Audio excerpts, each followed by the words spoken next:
forgot that that was back there.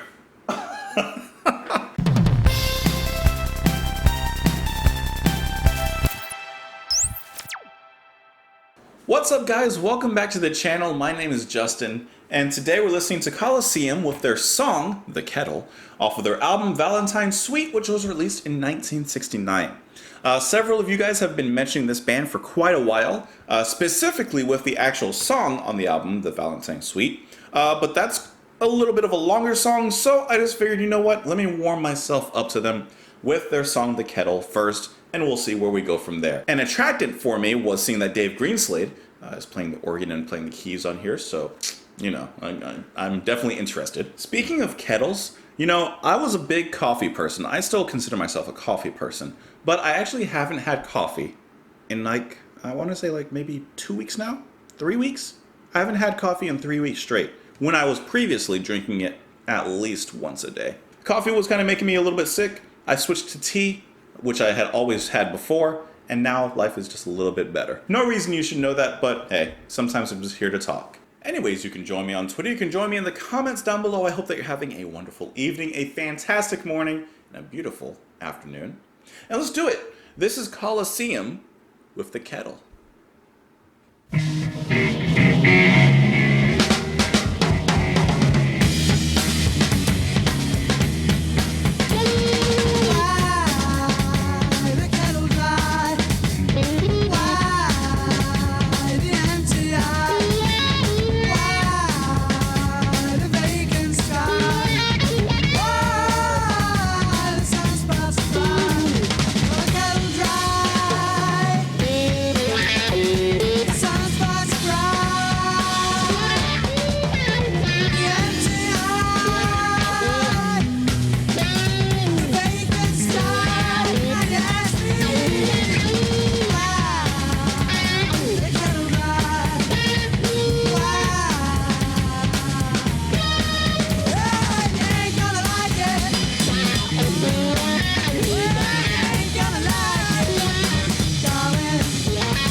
You know, I didn't know what to expect with Colosseum The Kettle, but that wasn't it.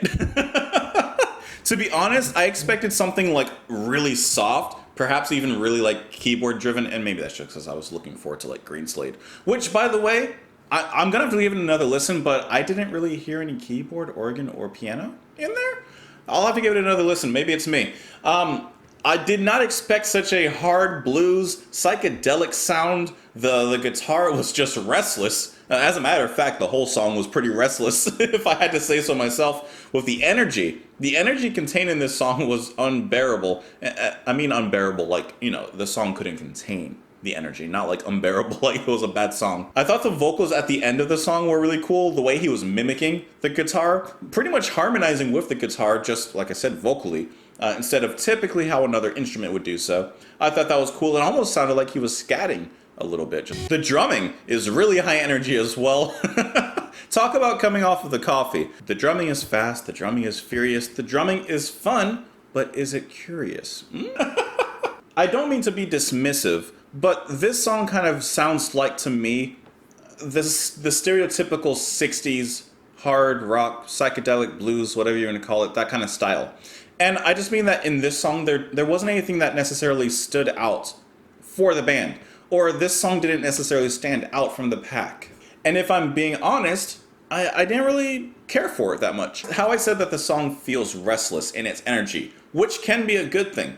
I feel like it feels a little bit unsteady. It feels a little bit uneasy. It doesn't really, I don't know, I just don't really like it.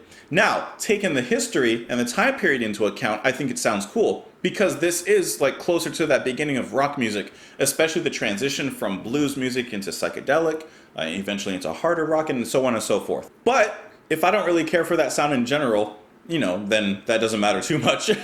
Now, I haven't listened to a ton of bands like that, so I would definitely be up for more. For example, we've listened to a little bit of Cream here. I've listened to a little bit of Cream on my own, and I like Cream. And I would kind of maybe put them in the same category as this. I just feel like they're a little bit more structured. Now, for all I know, the next song on this album could definitely be something different. It could be something that I'm looking for, Elegy, which I'm open to doing. But I didn't really enjoy the singing here as well. I do think the guitar playing was cool. I think the guitar playing was very amazing, especially for that time. But it felt a little, I don't know, it felt a little awkward. I think the drumming and the bass work actually is the most interesting thing in the song. The bass is kind of buried a little bit in this particular recording, but if you listen for it, there's a lot going on with the bass, and I really like what he's doing back there. That would be Mr. Tony Reeves. Tony Reeves is doing a great job on the bass. I really like what he's doing. The drumming is fantastic as well, and I think that it adds to that whole manic kind of psychedelic atmosphere that they're going for, because it has this uncanny messiness to it, which, like I said, it sounds like that's what they're going for. But I think that it just kind of comes across a little too cluttered. I don't know. It doesn't really do anything for me. I like space. I like openness. This is claustrophobic for me. The lyrics. Why the kettle dry? Why the empty eye? Why the vacant sky? Why the sunspots cry? The kettle dry, the sunspots cry. The empty eye, the vacant sky. And you ask me why the kettle dry. Why? I do not know what they're talking about. Okay, I think I'm getting it. The ending. Okay, so throughout the song, a lot of questions are being asked by this person. Why the scarecrow cry? Why the rainbow fly? Why the planets die? Why the kettle dry? And then in the next verse, they answer the first three questions. The scarecrow cry with an empty eye, the rainbow fly in a vacant sky, the planets die, and the sunspots cry. So kind of bringing all those together in the different verses. That's cool. The kettle dry, and you ask me why. Okay, so why is the kettle dry? Well, naturally that means that there's no water in it. No one's boiling tea or making hot water for something, right? Typically for tea, you know, for two people or whatever. And then he says, well, you ain't gonna like it. It's no use trying to fight it, darling. It's so bad I can't stand it. I'm moving out, darling. It's time you came to understand. You never again will hold my hand. Why the kettle dry? Well, the kettle dry because he's leaving. So actually that is a funny way of writing the lyrics. So lyrically, I like it. Musically, but of course I want to know what you guys think of this song. I know that the Valentine Suite is one that you guys have recommended to me. Maybe I'll look onto that one, or maybe I'll just look into the next few songs on this album as well. Who knows? I just want to hear something a little different, because the kettle, it's going to stay dry. You can join me on Twitter. You can join me in the comments down below. I hope that you're having a wonderful day. Thank you as always for liking and subscribing and sharing the videos. And that's kind of all I got to say on that one. Thank you guys so much. Don't throw me in the Colosseum. I'll talk to you tomorrow. Bye.